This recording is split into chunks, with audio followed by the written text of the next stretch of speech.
We're back on another edition of Beyond the Game with Liam, Jonah, and special guest, not so special, myself, Tim Boyle. Just finished my 7th year in the NFL. I'm looking forward to chopping it up with these boys. I've known Liam for quite some time now. He's a good buddy of mine, and just had the pleasure of meeting Jonah a few minutes ago. But looking forward to settling this, a good little chat, talk some ball, and get to know you boys a little better. Yes, sir. Thank you, Tim. Thanks for joining us.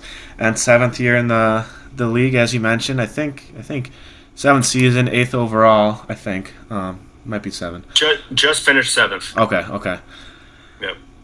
Now, if you want to walk us through some of the benefits of being an NFL player that some people don't know about, because I know the previous summer before you mentioned to me about your retirement setup and how after a certain number of vested seasons you get a pension and then that increases, and that was news to me. I didn't know that was a thing. And just with how many players in the NFL and NBA and everyone, I don't know how the NBA has it, but that go completely broke and all that, just how you get money after if you put the time in, and just some things people may not know about. Yeah, so I think to touch on what you said, the pension plan is wonderful. So it's the third game of your third season. So I was in Green Bay for 3 years. So my third season in Green Bay in 2020, my third game is when I technically became vested.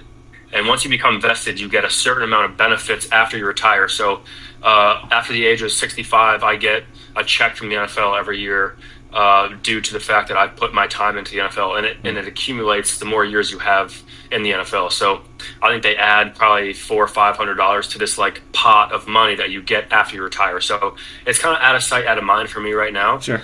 But it'll definitely be a cool little addition to my income whenever I do want to retire. Mm-hmm.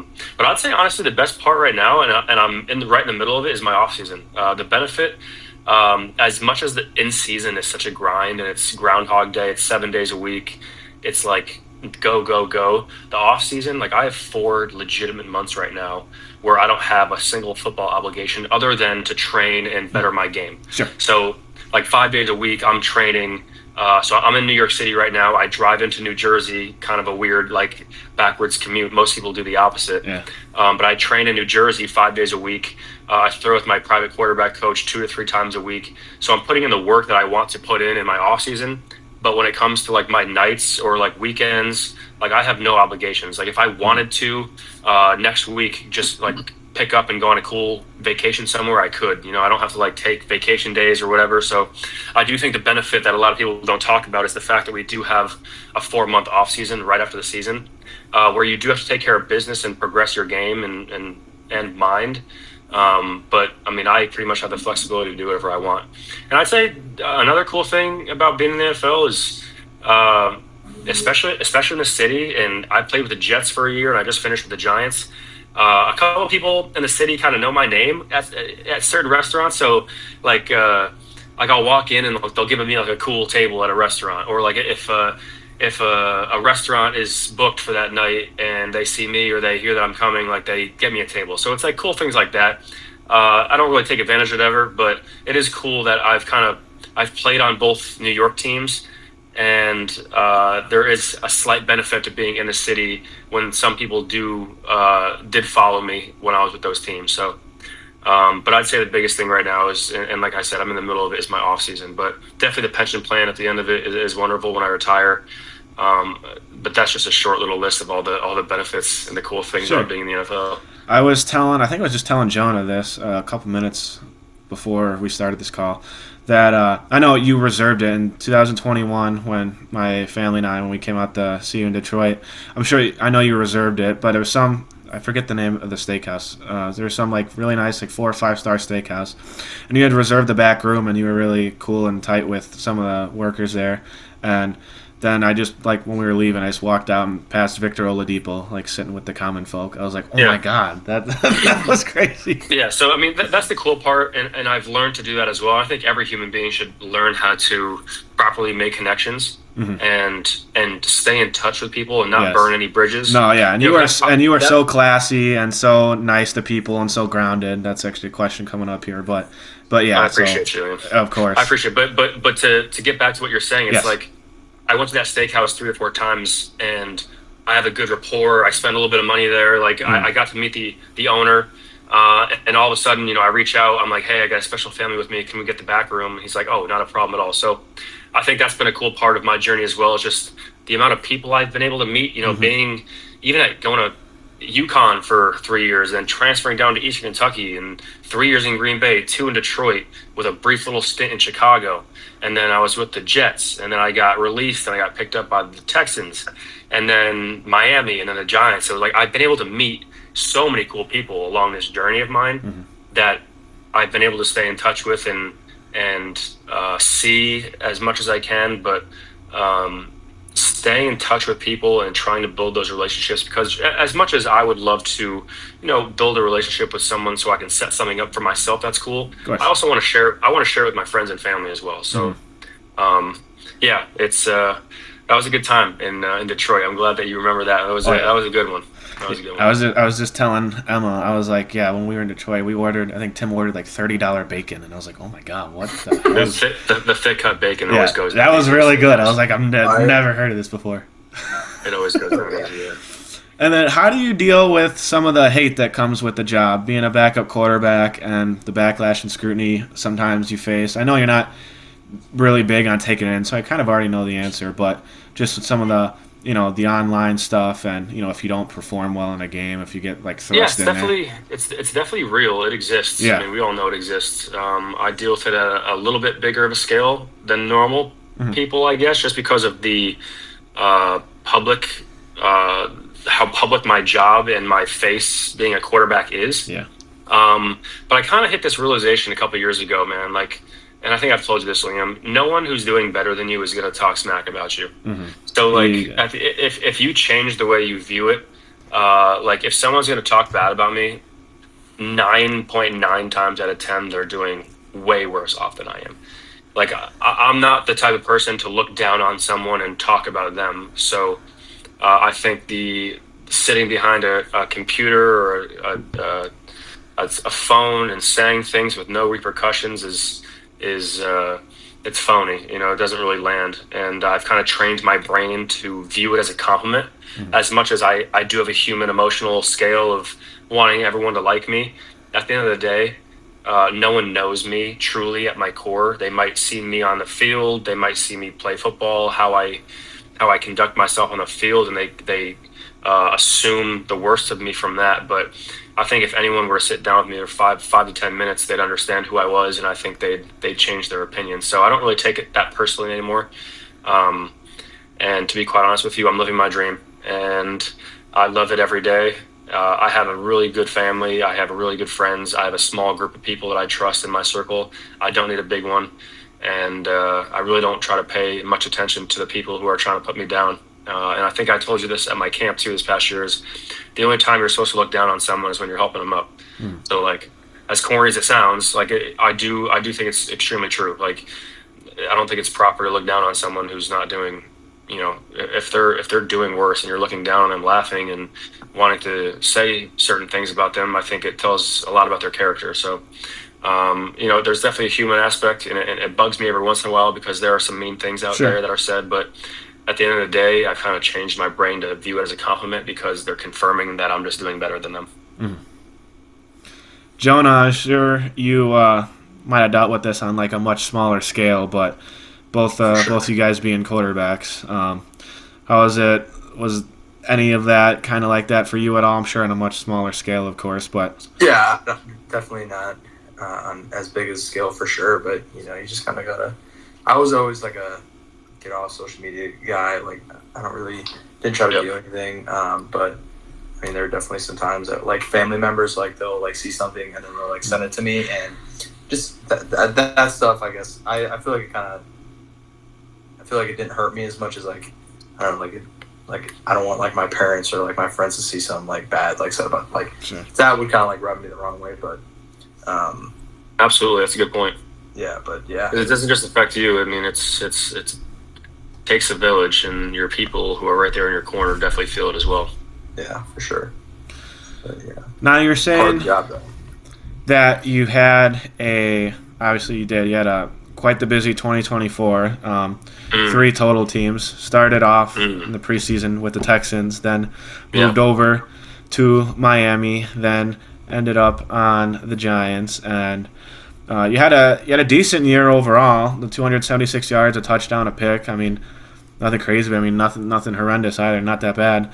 And you want to talk to us a little about that, just kind of what that was like, because that's a crazy year. Especially there was a quote I saw earlier when I believe you had just joined the Dolphins, and some reporter was like, "Nice to meet you," in the locker room. You're like, "Hey, nice to meet you too. Yeah, we're here now. Hi, nice to meet you all." Yeah, it happened quick, man. I mean, like I said, last year, so 2023, I was with the Jets, and then they released me. I got picked up by Houston, and thankfully they signed me back to the offseason. So my 2024 season started with me reporting for OTAs last April with the Texans. And it was a great quarterback room, C.J. Stroud, David Mills, Case Keenum, and myself. It was a great group of guys. Yeah. And I really enjoyed being in Houston.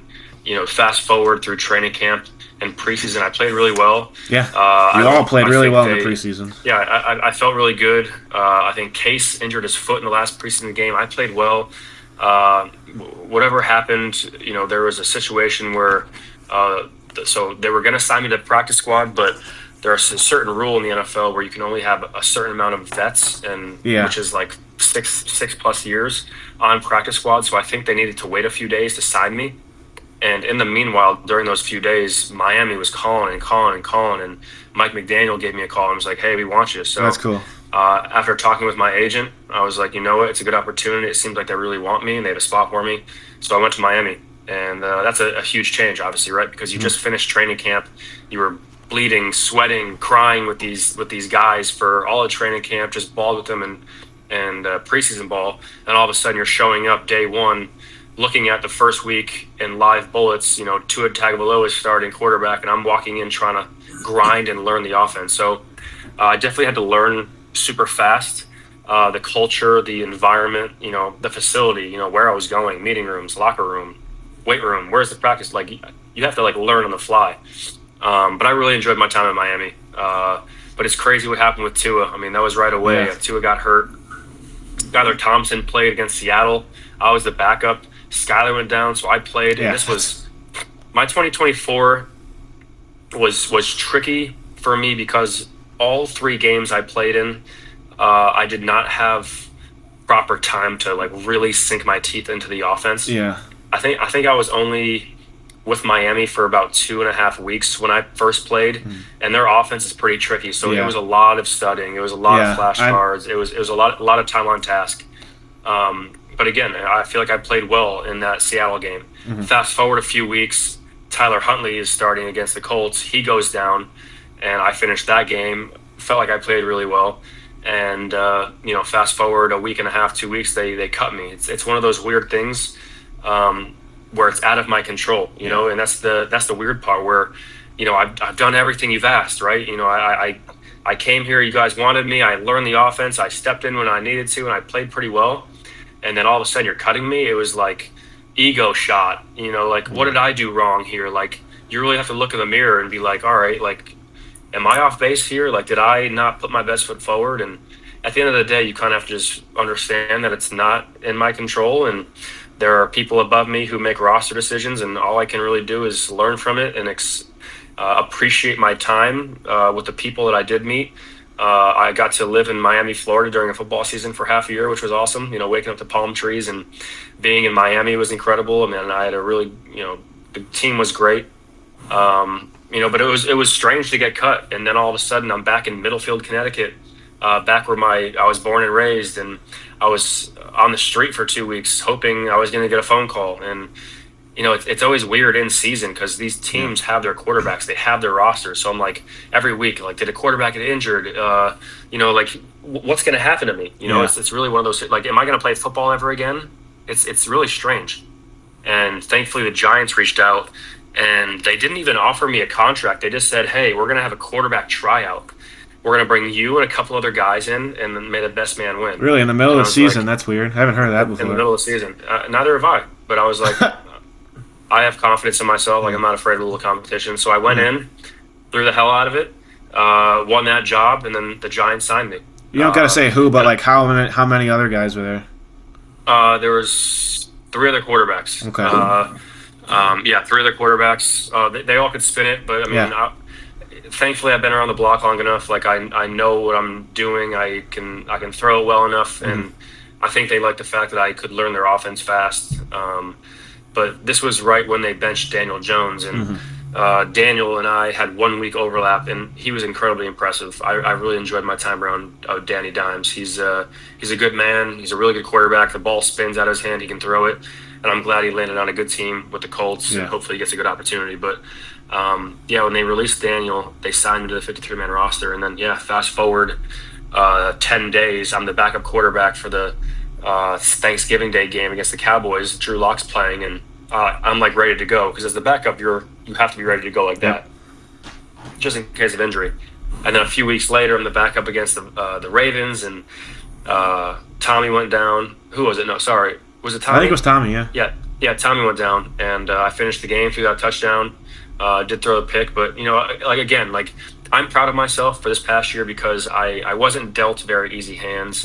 All 3 games I went in with very little time/knowledge of the offense, but I was able to slow things down and play fairly clean football. So for that, I'm proud of myself. I feel like I proved to myself that no matter really what comes my way, I can handle it. But it was definitely a fun, hectic, chaotic 2024 for me. I met a lot of really cool people, really cool teammates, coaches.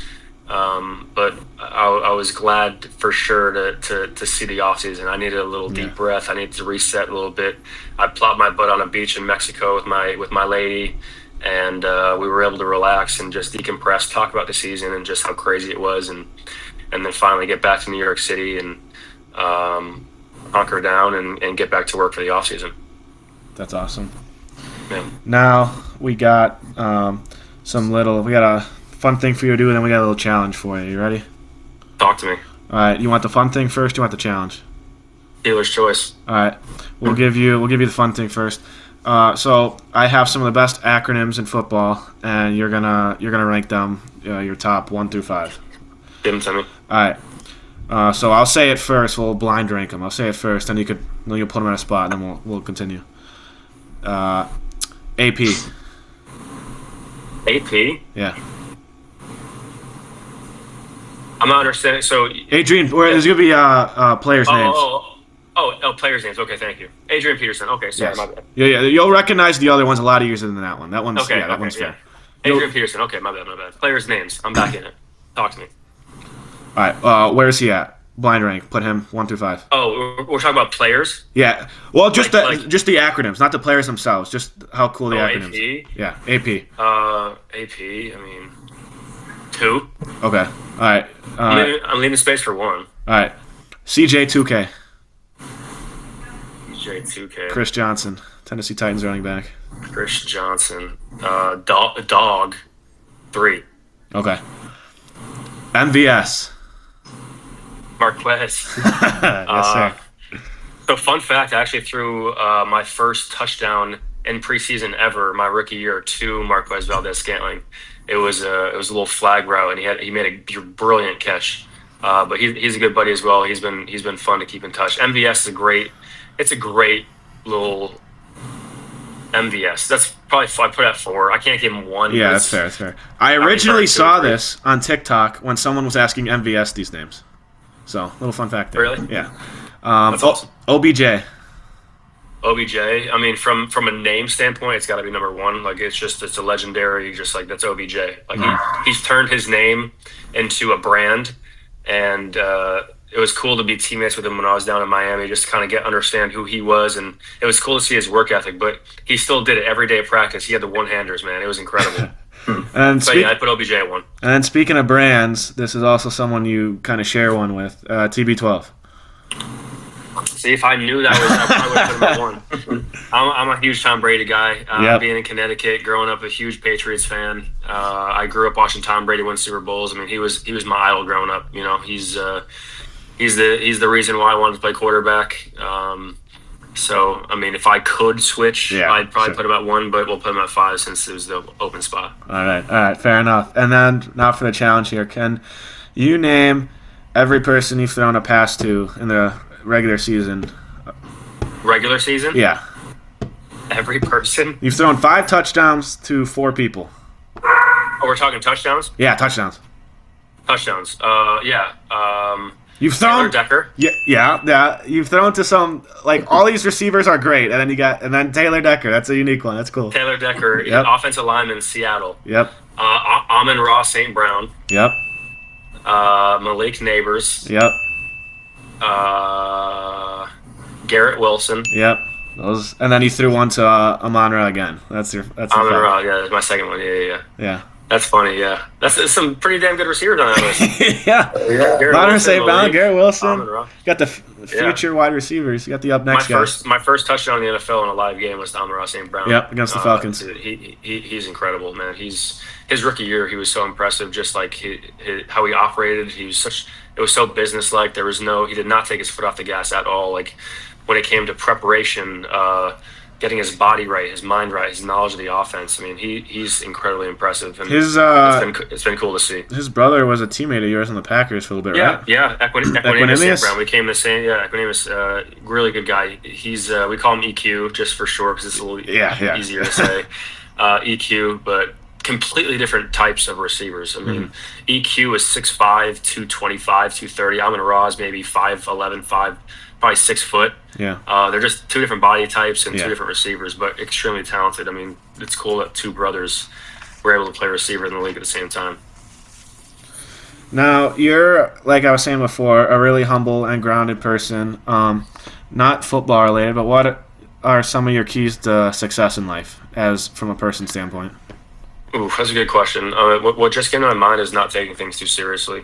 I think there's a time and a place to put your best foot forward and to have goals, but not really having expectations and just being able to adjust and improvise as things come, because the only thing guaranteed in life other than death and taxes is adversity. Like, we're all going to hit some adversity, and it's either a lesson, it's an opportunity, or some people just let it overcome them. And one thing, I actually had a really good meditation with my Pilates instructor today, and she asked me what my intention for the practice was, and it was to be able to control my controllables and to have the strength to understand what is a controllable and what is an uncontrollable.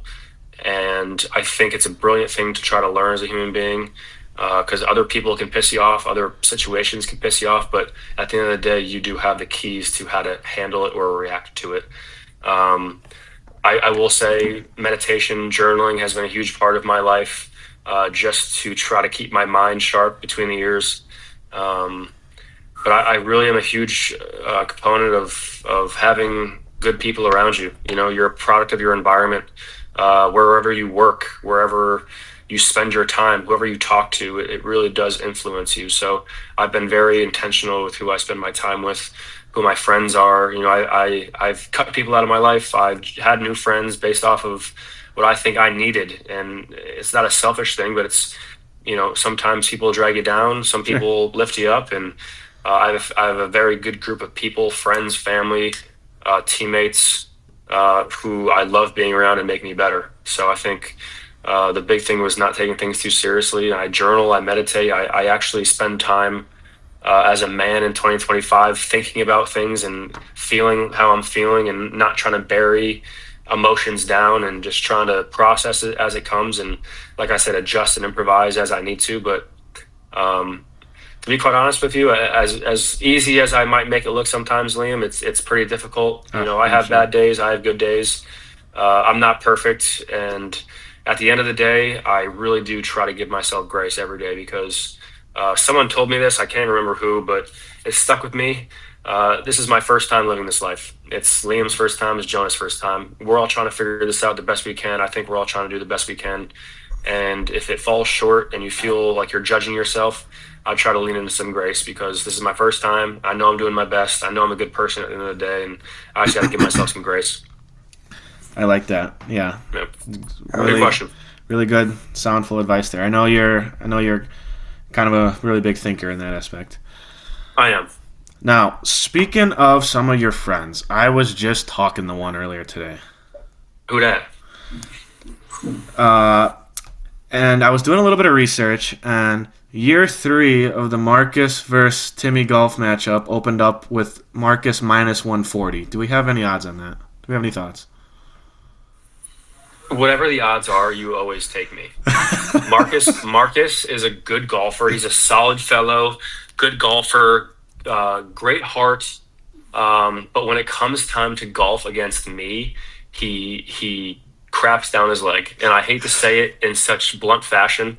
And he's probably going to hear this down the road whenever you post it, and he's going to be like, you know what, like Tim's the worst. But he knows, Marcus, that I'm a better golfer than you, and I prove it year in and year out. And you know what I love doing every year I play him in the summertime? I take his money. I take his money, and I take his money, and I take his money, and I don't even need his money, but I enjoy taking his money. But Marcus is one of those friends I was talking about, man. Always shows up, good people, just like yourself. He's just salt of the earth, wants to see people succeed. Yeah, he's a good dude. And I have very few friends that I'm able to like banter with, because I really don't like giving people shit, like Trevor swearing. But I don't really like the guy to guy, like banter is fun, but like talking smack to someone. Yeah, I have like 2 friends I can do it to, and Marcus is one of them, and he gives it right back to me, and it's a healthy relationship. So he's a good buddy, and whatever the odds may be. Pick me. Pick okay. TB. He did mention that he was up 4 strokes going into the last hole one year, and you can lost. give him. It might have been 7, and he still lost. And then I don't know if it was the same time or the next time, but he said you broke his driver. So Marcus has a very interesting way of finding really interesting excuses. Did his driver break? Yes. Did I break it? No. Did the circumstance of where the driver was in relation to the golf cart break it? Yes. While he was golfing with me, did his driver break? Yes. Did I give him my driver to use? Of course. I'll give him the shirt off my back. But you know what? No, his driver's broken. It's poor me. It's an excuse, and I still beat his ass. So that's all I gotta say. Marcus, that's okay. We got him in volleyball, so don't you worry. Yeah, I was just talking to him earlier about that. That was great. That's awesome. And then Jonah can jump in on this one. I know he has some questions, some thoughts, but you're pretty close and connected to Aaron Rodgers, of course, and the media loves to do their best to bring him down and hate on him. But he just won the NVCF Philanthropist of the Year award for California with all he's donated, which he normally does for the wildfires and everything. And the wildfires are pretty bad this year. Just what are your thoughts on that, and what do you have to say about Aaron that the media doesn't like to portray? Because I saw one post on it. I tried looking it up and I couldn't even find it, and then I had to scroll, and then I found the articles about that. I was like, see, no one wants to share that side. I could talk about Aaron for days, man. What he's done for me, what he's done for Green Bay, what he does for his teammates, his close friends, and obviously now you can see the state of California recognizes it. I think the part of Aaron Rodgers, the person that people don't understand, is his antics, his hot takes, people say, right? Aaron is very much so a free thinker. He is able to assess a situation, a piece of knowledge, and analyze it and not just believe it like that. And I do think it's a healthy thing to do. And I think he kind of taught me to do the same thing. You kind of have to figure things out on your own and have your own opinions on things and try to figure this life out through the eyes of yourself, not other people. And I think some people don't like the fact that he does that. So I think, the number one question I get from people all the time is Aaron Rodgers a bad guy? Is he a bad teammate? Aaron is salt of the earth. He's a great teammate. He's a great friend. He's done so much for me and countless others. And being around Aaron for the 4 years I was around him was such a blessing. He's a big brother to me. we stay in touch, which I'm so grateful for. We were intentional with staying in touch. He cares about my well-being. I care about his higher good. Like it's a very lovely relationship, but it's sad to see him being misunderstood. And I do think that his Netflix documentary Enigma does help people get a look into who he is and how he ticks, because he is very intelligent. He's very cerebral. His recall is incredible. He's a brilliant person, and I think some people get intimidated by that as well. Because when an Aaron Rodgers is staring at you and he's having an intense, brilliant conversation with you, it's a little intimidating sometimes. But he does so much with his money, with his time, with his heart, and I'm glad he got recognized from California. But I mean, I have so many good things to say about him. I don't have a bad thing to say about him. He's taught me so much in life and football. The fact that he is remaining good friends with a kid who's 11 years younger than him, is incredible. But at this point in our lives and our relationship, age really isn't a number. So being able to see him, stay in touch with him, is a blessing, and hopefully that'll continue to happen for the rest of our lives. That's awesome. Having met both, obviously, you and Aaron on my Make-A-Wish trip to Green Bay, and people know that I get asked that question sometimes too, and I always say, I mean, people are going to think what they want, but he was great to me. He did a whole bunch for me that he didn't have to spend all the time he did with me. Absolutely. And the other kids there, and really took his time. He signed whatever I wanted him to, and he really took time and talked to me. And he was awesome. He's a good man. He really is. He's misunderstood. People have not seen him in his day-to-day, how he treats people in our facility, his friends. I mean, it's pretty impressive. He's very intentional. He's very good with his time. He's an impressive human being. And I was telling Jonah, and I know this is where he wants to jump in a little bit, that you've showed me your DMs a little bit with him before, and how he loves to just talk to you and send you his conspiracy theories and all that stuff. Yeah. And Jonah's kind of into that. So Jonah, I know Jonah had a question or two. What's your favorite? What's his favorite? What's both of your favorite conspiracy theories that he's shared with you? Without trying to get canceled right now, sure. I would say the secret government. The people behind the scenes pulling strings. I think the idea of it is fascinating. Does anyone know it's true? No, but Aaron does love a good conspiracy theory. He really does. But again, it goes back to his free thinking. He's able to, the moon landing was a big one for Aaron. Did we actually land on the moon? The JFK assassination, which just came out a few days ago. I was telling Jonah that was Aaron's taking favorite. An interesting turn. So again, it's all of a sudden these people who are thinking this, they don't sound so crazy. And Aaron's one of those people who he likes exploring things that people really don't like talking about. It's Aaron always said, in Green Bay, you need an indoor hobby because it's so cold out. So Aaron's indoor hobby, especially his first 5 or 6, 7 years, he said, was to just go on YouTube and just watch conspiracy videos. and it gets in a fun way. Not in it can be heavy sometimes. Sure. But in a fun way where he can kind of challenge, his thought process and what he's learned in his past. But him and I just jokingly sometimes we just kick over some stuff just to get the wheels turning a little bit, just to have a little discussion. But yeah, he's got a couple of favorites for sure. But yeah, moon landing was a good one. JFK was a big one. And then the whole Illuminati, secret government, shadow government, who's pulling the strings? Is it money? Is it actually government? There's just so many hypotheticals that we're all trying to figure it out. But at the end of the day, do we really know? No. So does it go very far? Not really, but it's fun to talk about. Yeah, for sure. Yeah, that's cool. And Will Levis just said in an interview, I just saw him. He was just throwing down some dunks the other day on Instagram for some camp, which I saw, so that was cool. But he also said that he's only allowed to be in a fantasy football league. He was talking about the betting in the NFL, and he can only be in a fantasy football league if the pot is under $500 or something like that. Precisely. And I was going to ask, do you know if that's true, or kind of what some of the rules are for that Yeah. if people are interested. And I know for the league, Jonah didn't really participate too much, but for the league, all three of I'm us not a baseball guy. for the league, all three of us were in. There was it was free. There was just a trophy and some hurt feelings. My friend Jackson here, who you're gonna meet, who you beat in the championship by like 3 points, he's really pressed about that. So I barely beat your buddy, dude. But yeah, it's fantasy football is talked about every year. We have a meeting. A guy talking about betting because it's such a huge thing. You know, Yeah. people get suspended. yeah, a couple guys on the Lions a lot. Like, Exactly. I think, yeah. So it's a hugely talked about thing.